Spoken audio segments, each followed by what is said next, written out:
I'm Mike Jeffries, I'm a project manager with Thompson and Litton.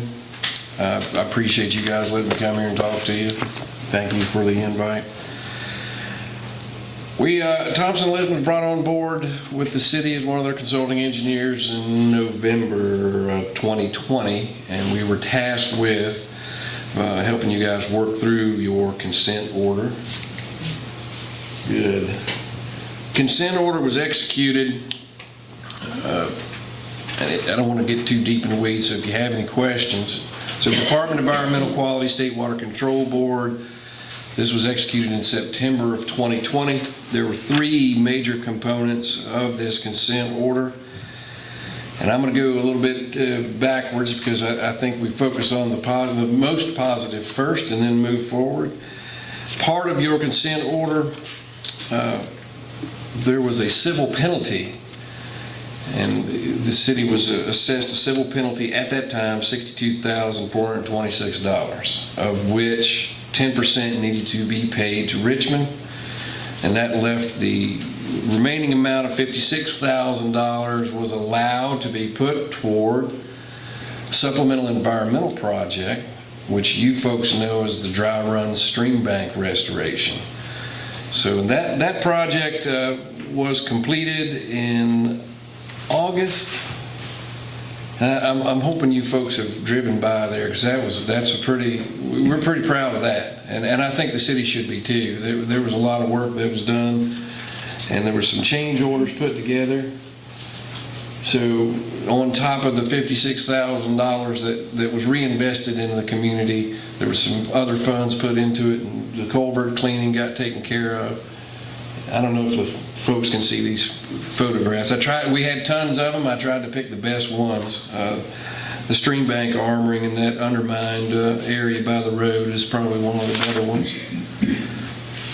So that was a good project. Finished that one up in August. The financial reports and everything were submitted by the deadline that was through the amended part of the consent order.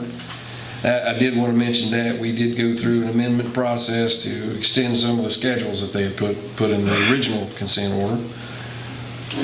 The next part here is your I&I plan. Now the I&I plan was submitted by the deadline and approved by the DEQ on June 1st. There were many components of the I&I plan. I wanted to highlight some of the big five, because ultimately we're trying to protect public health. We're trying to protect our environment. We need to comply with their regulations. Here's the big one: minimizing sanitary sewer overflows. I believe we're all familiar with what that looks like. And we want to minimize the frequency of wastewater treatment plant bypasses, which is the third part of our consent order I'll get to in a minute. What this I&I plan does for the city, it commits the city to the plan. We are committed now through this plan to move forward with identifying projects, trying to eliminate our inflow, and we're working through that process, putting the criteria together to identify projects where we can best suit the program. Where's the worst spot? And a lot of this is low-hanging fruit, but we're working through that now. The city's continuing cleaning and closed-circuit TV inspection of the lines. T&L's been contracted to do detailed mapping of your system, because any journey starts with a good map. The city's purchased portable flow meters, which is a big part of what we need to try to collect data. And that's going to be a big part of helping DEQ understand what we're trying to accomplish. If we can get baseline data, here's our flow, here's what's happening, and then we take that, create a project, finish that project, and do the flow data after the project's completed, we can show numerically what improvements have been made. Along with that, and it's always worse when it rains, right? So the city's purchased several weather stations installing in several locations. And that helps us correlate the data with the water flow. And just an overview, our first roughly third of the city for our survey and mapping, the south end of the city. It's here and this area in that range. And as we're going through this, we're identifying manholes that have been paved over and probably paved over for 50 years. We all know that if you ever had to drill through 18 inches of pavement, and we're working with that. But we have to have that, and we have to identify it, because water may be pouring into that, and we just wouldn't know it. And a great example of that, sorry, Mike. That's fine. We had our sinkhole most recently at the Chestnut Underpass right there at Lexington and Chestnut.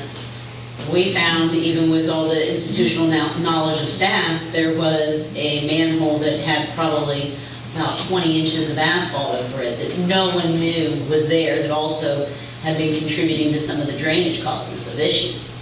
So we have a bunch. Yep. And this, the city of Covington is not unique in these circumstances. Every town, any town has infrastructure in the 100 to 200 year range is suffering from the same problems and the same issues, and we're just trying to work through it.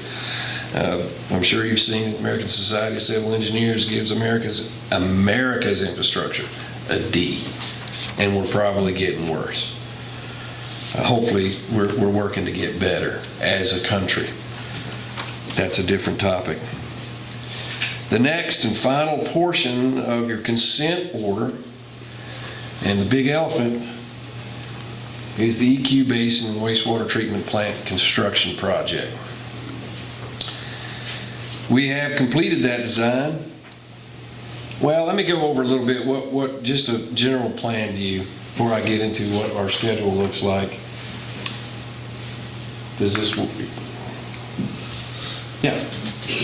So we'll start, and I'll try to get to the mic so everybody can hear me. Here in the Headworks building, that's where it all begins.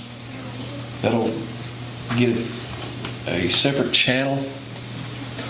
So when the flow gets too high, it will go into a bypass, flow into a wet weather pump station, and then ultimately into this 2.5 million gallon, what we're calling an equalization basin. That's to help prevent bypasses at the wastewater treatment plant. It's not the fix-all, and it's not the fix for upstream collection systems, but this is a good start in helping prevent those bypasses. Along with that, you'll have an upgrade of your generator, upgrade of your UV disinfection system, and several other upgrades that are going to be necessary to make this thing function as it should. Now, the part everyone's waiting on, right? So we completed this design, submitted it to DEQ in September of 2021. They provided us their comments in October. With their comments, we submitted again with requests and so on and so forth. They finally got back to us with approval for our certificate to construct and our plans and specifications on December 15th of 2021, which let us put this job out to bid January 18th of this year. We pre-qualified all the contractors. That is a Virginia procurement method, which means only pre-qualified contractors could bid on the job. Bids were received February 22nd, 2022. Lowest apparent bidder at $6.42 million. I want to back up a little bit and explain, which I'm sure everyone knows, the original cost estimate and your budget and your loan amount were based on numbers provided in 2018. Those are, as we all know, they're pre-pandemic numbers. We have seen industry-wide during the pandemic, post-pandemic, roughly a 30% increase in construction costs. Material costs are up, deliveries are long. This is, I'm sure, not news to anyone here. But what we're facing now, all in, your original loan amount was $5.708 million, and all in now with our new construction numbers, we're at 8.057, leaving us at a shortfall of $2.349 million. The city manager has issued a letter to the Department of Environmental Quality requesting sources for additional funding. Ideally, I know there's money that is funneling through. That's all I can say. But that letter's been presented. We are seeking additional sources for funding.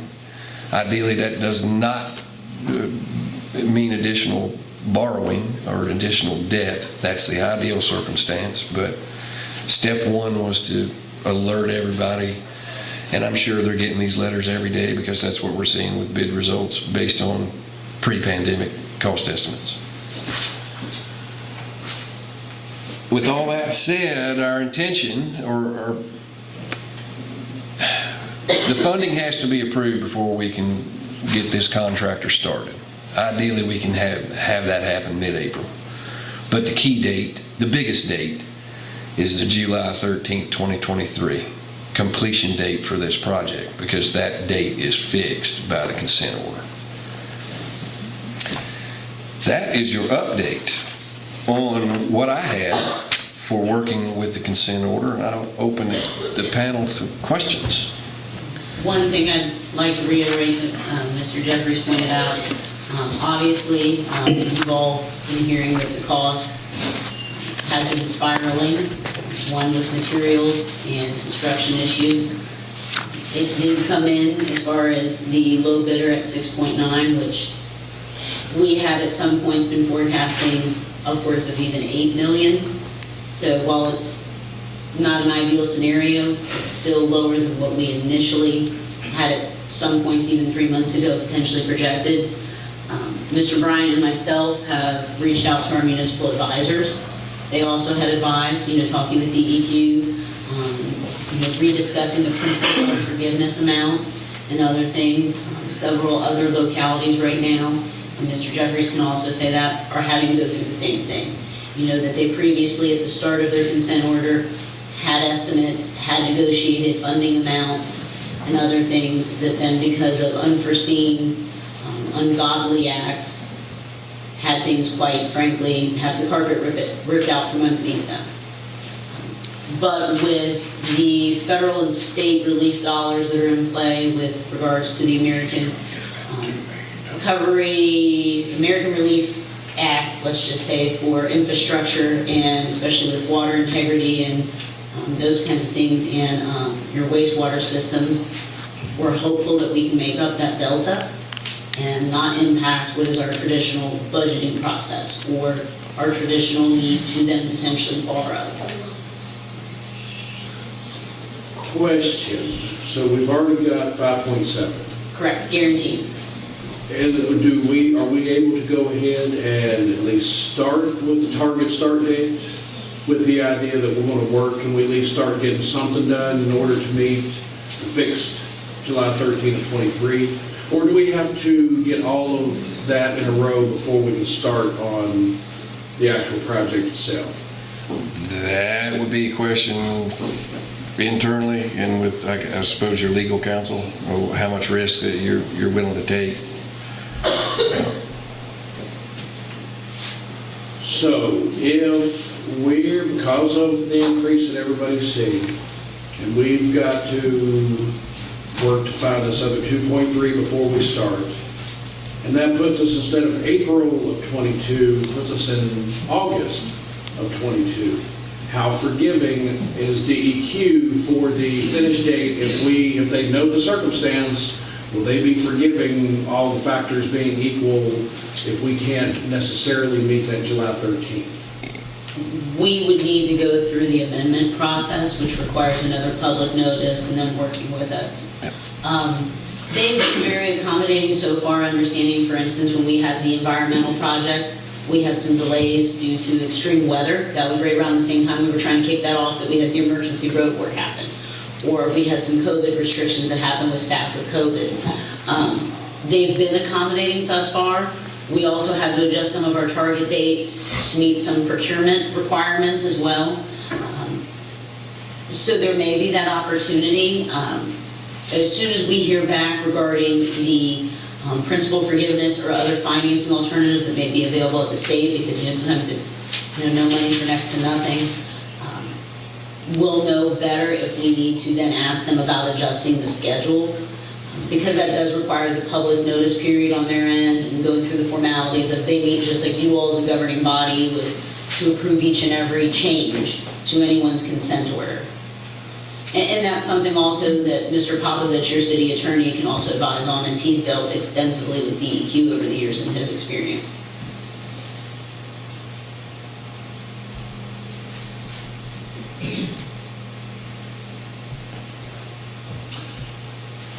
Well, you were just a barrel of laughter. You should have started. You should have stopped with the positive. Do you have Just stop you got a right drop dead date of start? When do we have to start? To meet the July 13th, 2023 deadline, we drop dead date in mid-July. So I've got float in there. I didn't want to publicize that, but that's the truth.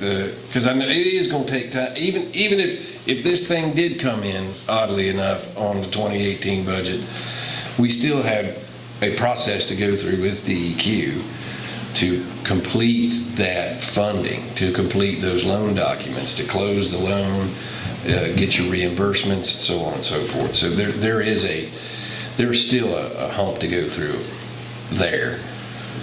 So ideally, the additional funding, ideally 30, 60 days. I can't fathom, I guess, to be honest. Letter was submitted yesterday. Yeah. So, Our municipal advisors are also involved, as is Mr. Bryant.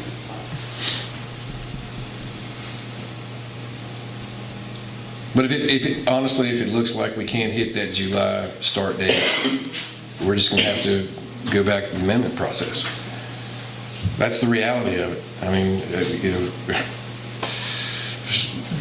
Mr. Jeffries, does that happen often with the localities that you all work with? Because I know you guys have handled a lot of consent orders where there's amendments that are... We're just in a different circumstance now. That's the unfortunate thing. So we're most of the time, no. Because contractors have workers, cement plants have drivers. But the circumstances we're in right now, and the numbers and the values and the delivery dates, that's another unknown now. How long is it going to take? He said it was 6 months. Now it's 8. I'm quite honestly tired of the excuses and hearing COVID-19 as an excuse, but that's the world we're living in, and that's the honest truth. I'll get off my soapbox on that one. Anybody got any other questions? I tell you, this can's been kicked down the road since way before I got here. We were dealing with this in the 90s. We've got however much that camera truck's worth. That was part of consent order about early 2000s. Something like that, yeah. We are reaping the rewards of our past. Probably got that thing done $1 million 20 years ago. No matter, that's where we're at. Well, bright side, we're getting a survey of our whole system, Yeah. which is very complex, as I'm sure you all know. Lots of times. And I beat the drum. We smoke tested the sewer system back in the 90s and found out where all the infiltration was coming from and stopped. Not another thing was done. And if that had been followed through in the 90s, we wouldn't be here today. But that's nothing more than hindsight.